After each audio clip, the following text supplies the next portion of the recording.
Starcraft is arguably one of the best RTSs we have ever seen. At a competitive level, there are a million things going on between the screen, the player's hands, and the player's mind. The game's core concept are layered behind numerous mechanical walls that our player must overcome and learn. We are starting from the very beginning with 3 brand new players to the game. They will each play one of the 3 races: Terran, Protoss, or Zerg. Guiding them along the way will be their coaching team, teaching them about the various aspects of the game. Ultimately, our players will be competing against each other in a home-based league, and will be competing in the weekly SCV Rush events. Welcome to Zero to Hero. This week we'll be looking at the Terran team and their confident and aggressive player Matek. We'll be showing you his very first game and diving into one of his coaching sessions with GM Terran Emperor.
This is Matek's very first game against Karen, the Protoss Zero.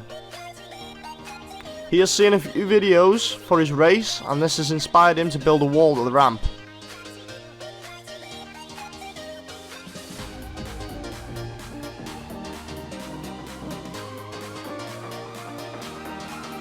In the early game, Karen's APM and spending is on par with most gold players in the game currently. Spawning barracks for production and creating gas when he needs to.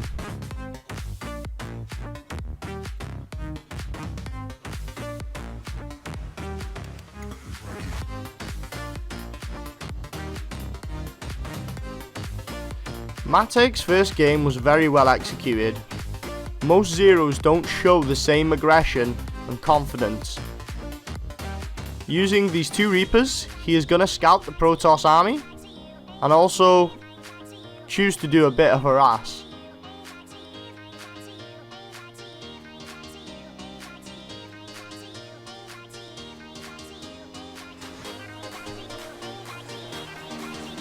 The harass is great. He gets a few drones, but unfortunately does lose his Reapers by mismicroing. That said, his expansion is super late. While microing the Reapers at the Protoss base, Matek was not focusing on the things he needed to build at home. But unlike other Zeros, Matek is doing really well at spending his minerals and getting tech that he needs to advance his army.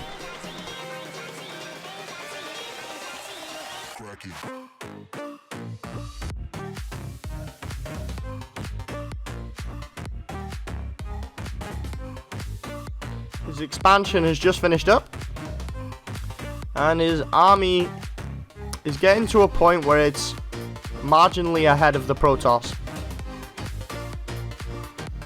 With this army, Matek is going to push out, and this is where we find the confidence. Most Zeros in this game don't know when to start a fight. Matek is taking the initiative and choosing to fight on his own terms by pushing out with his army.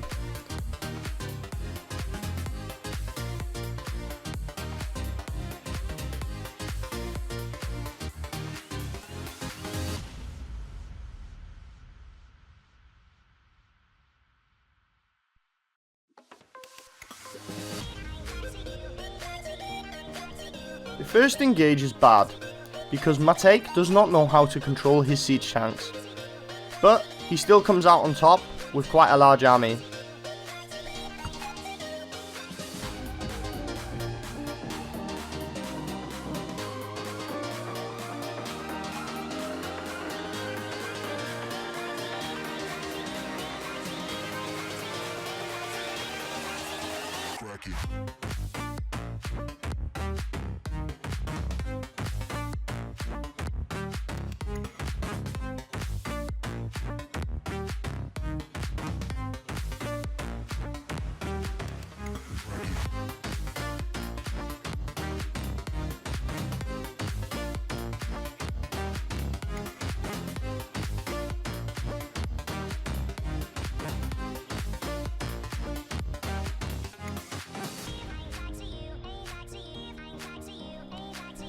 He does really well to reinforce his army, pushing out again, spending along the way, scoring him a well-earned GG.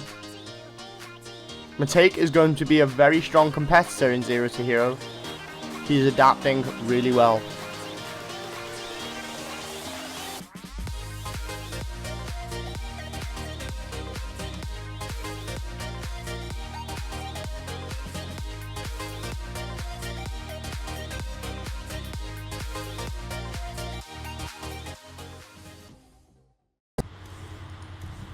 So what we're gonna do is what every Terran knows as a Reaper expand, and it's the most basic of build orders.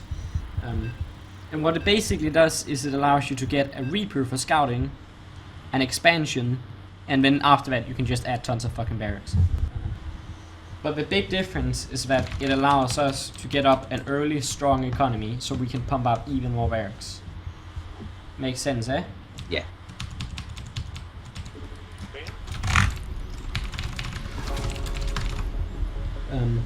So the first worker, he's gonna go out to my command center.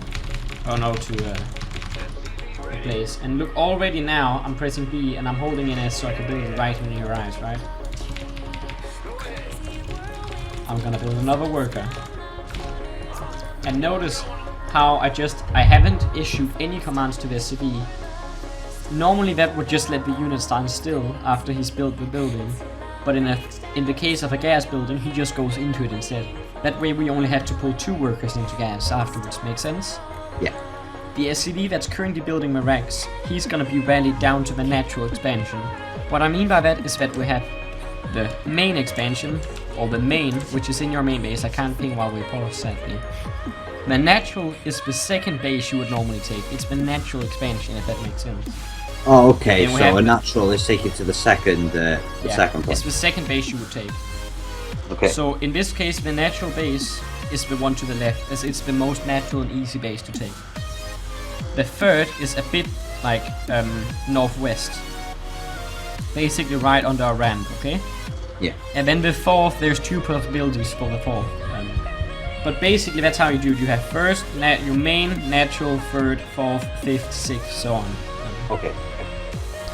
And our SCV, he's just gonna go down to the expansion afterwards, and he's gonna be ready to build that command center. Notice my gas is close to being done, so I take 2 workers and I press them into the gas. Just like that.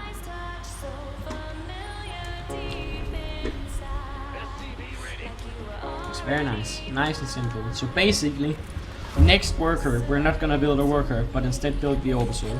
And we're gonna get a Reaper when the barracks is done. Reaper is R. And you see, it's gonna line up perfectly with us having 50 gas. And then I'm gonna get the Orbital straight after. Now with SCV, he's standing down here, and it's gonna line up perfectly that he can get the command center, okay? And you wanna be sure to hotkey the command center as part of, you know, your building thing. Next, we're gonna get a barracks. And that you've done many times before, and we're gonna be sure to throw down mules and SCVs when it's done. And now our current barracks will get an add-on. It's gonna get the reactor, which is C for reactor, which is sadly not that easy.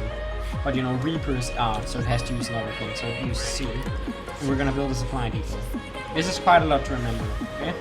Okay. So Barrett, should you have all your command centers to different hotkeys then? No, all command centers, same hotkey, all barracks, same hotkey. Okay. Just like we do with barracks, because then you can easily press your command center button and build all the cities while you're looking away, right? And from now on, our build is basically the same thing that you've always been doing, more barracks, right?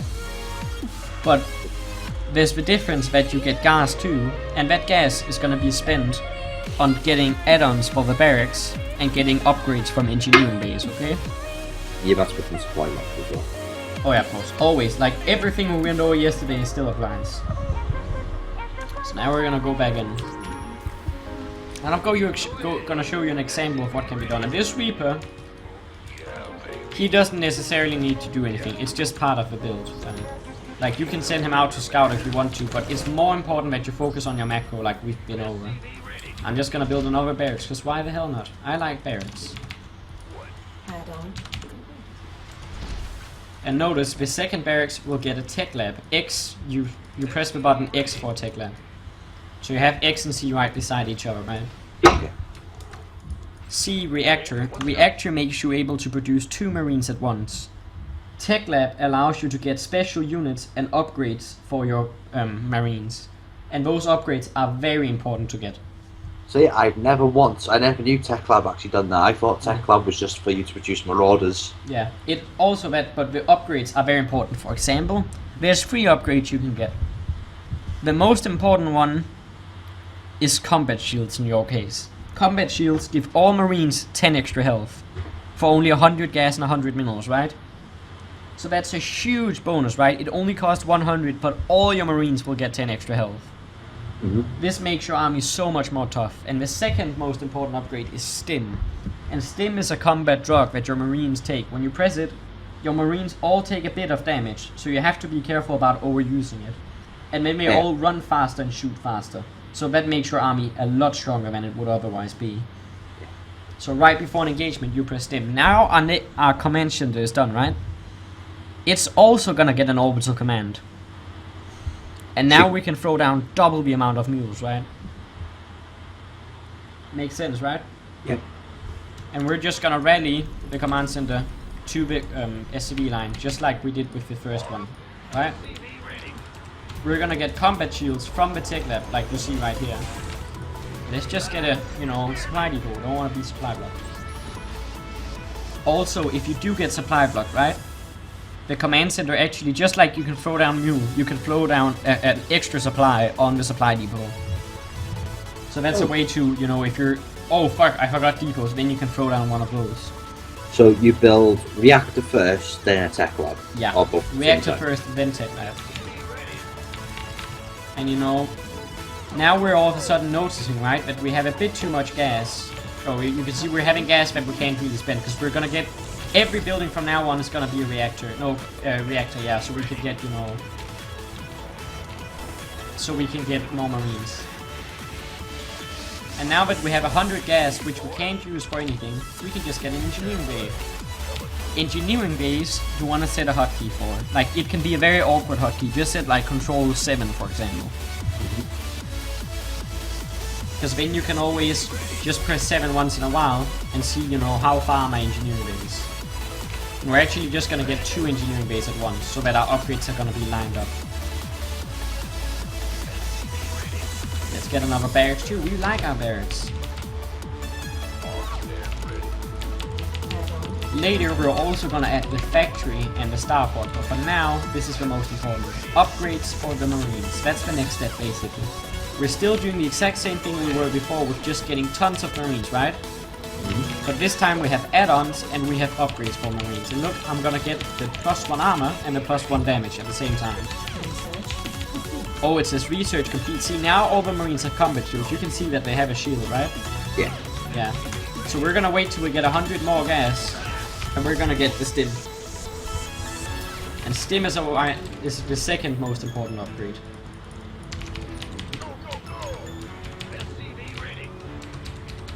So now we have the Stim. And see, we don't have gas to make an add-on for the barracks, so we're just gonna wait with making it until we have the gas. And we're just gonna produce single marines out of it until then. Seems good, right? And look how much fewer barracks we need when we do it with gas, right? Because we can just get so many more barracks. No, we can get so many more Marines because we have reactors now. And I'm just like always, I'm gonna see how we're gonna hit it. When we upgrades on the engineering base, in order to get +2/+2, which is a very important upgrade, right? We're gonna need to get the armory, which is also a very important building. And you know, That is B then A, isn't it? yeah, nice. Because it's classed an advanced building. Yeah. And we can take some more gas if needed. I can even take a third here. I'm not requiring you to do this. Like now we're just, you know, I'm kind of just taking it slow. And if you feel like I'd rather not, you know, spend extra time on third, you can just, you know, skip the third, focus on more Marines. The first priority is always getting out a nice bunch of Marines. And now I have 100 gas. Oh, fuck. We can't get the armor without having a factory, so you're gonna have to build it then. But basically, this is what we're doing. And notice how I'm never banking minerals. Nice. I'm Matthias. I'm a Maddie's coach. And I've got some cool questions for him. I want to, you know, ask you what you knew about Starcraft before we got started with this whole Starcraft Zero to Hero thingy. Nothing in particular. I've seen a couple of videos of what I've watched beforehand. I knew that Reyna was a hero because I played Heroes of the Storm. The only thing I know about each race was beforehand was Protoss was posh aliens, Zerg were more like insects, and Terrans were human. Yeah, you were talking something about, you know, building walls. Oh yes, and the whole fact that Terran equals win because Terran follow the rule of Donald Trump. They build a damn wall, and that wall gets bigger and bigger. And how do you feel that has gone? Have you been building enough walls? Are you feeling like an astonishing lack of walls? Well, before my coaching with you, when I went into my first game, I realised after you coached me that I built the wall wrong. So where you would go supply depot, barrack supply depot, I just put in 3 supply depots in. Sniper too. But now I've learned how to build a bigger, better wall. It's like, yeah, I think I'm doing all right. No pesky Zergs can get into your base. So, how do you feel now compared to other students? I remember when you started playing, you were, you know, a bit better. You were generally winning the matches. Is that still the case? Well, I don't know. I haven't really had to fight my rivals, my competitors, in a long time. But when we first started playing, yes, I was in the lead of both Zerg and Protoss. But now, from what I've seen of the Protoss videos, he's had a vast improvement in his play, and he just seems to be quite a worthy opponent to play against now. It's going to be interesting to see. I can't wait. So, you know, I came in and, you know, I saw you play, and I was very impressed at, you know, your basic ability to just figure stuff out. You knew that you had to build a wall, you know. Most people don't realize they have to build a wall before they get killed by Zerglings. You had, you know, that sense of intuition earlier. So, you know, I've been quite happy about that. I've really been, you know, impressed by your ability to like, just soak up the, you know, the macro mechanics that Terran is built around. Because, you know, as Terran especially, you just have to keep building those damn Marines. And no matter how, you know, sensible it seems to stop building Marines, you just got to build them. And I've been very impressed that you can, you know, follow that. And, well, you know, it's also still the biggest challenge ahead is just to get even better at building Marines. That's how interesting StarCraft is, you know. So, we kind of talked about it. The Protoss player you don't feel too comfortable against. How do you feel against the other players in the head-to-head tournament in the next week? Well, it's going to be interesting and challenging because obviously I've had my coaching off yourself. He's had his coaching off another player, which is called Zane, he's very good on Protoss, and we've got the Zerg. Well, we got the new Zerg player because the other Zerg player left. But this Zerg player, I've heard that he's played a lot of Command and Conquer. Oh God. which is very very similar. But no challenge.